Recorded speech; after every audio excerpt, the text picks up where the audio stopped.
کبھی ہم کسی کاز کے لیے کھڑے ہوئے، ہمیں چاہیے کھڑے ہونا، ہمیں چاہیے بلا تفریق اکٹھے ہو کے اس کے خلاف آواز کو بلند کرنا، تاکہ امت مسلمہ کی آواز ایک ہو اور یہود و نصارہ کے اندر اس چیز کا خوف بیٹھے۔ اور یہ جو ہم نے عمل شروع کیا ہے، یہ کھانا والا، یہ بھی بلا تفریق ہے الحمدللہ۔ اور ہمارے ساتھ تعاون کرنے والوں میں اس علاقے کی بڑی شخصیت مذہبی رہنما علامہ نوید اقبال صاحب بغوال تھے، وہ اس میں ہمارے بالکل کندھے کے ساتھ کندھا ملا کے کھڑے ہیں اور یہ عمل کر رہے ہیں، اور یہ بالکل بلا شرکت کسی بھی گروہ قبیلے کی طرف سے نہیں، کسی گاؤں کسی گروہ کا نہیں ہے، یہ ہر مسلمان کا کلمہ پڑھنے والوں کا حق ہے۔ اور ہمارے ساتھ بہت زیادہ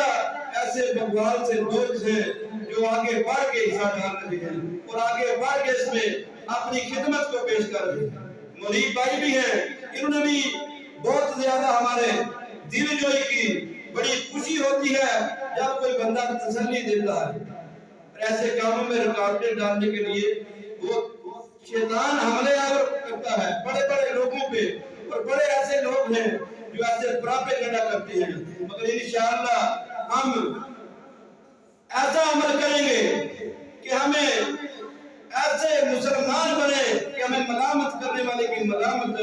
نقصان نہ دے، ہمیں اس کی پرواہ نہ ہو، ہم ایسا مل جل کے کندھے سے کندھا ملا کے کام کریں گے انشاءاللہ کہ یہ کام ہماری زندگیوں میں شروع ہو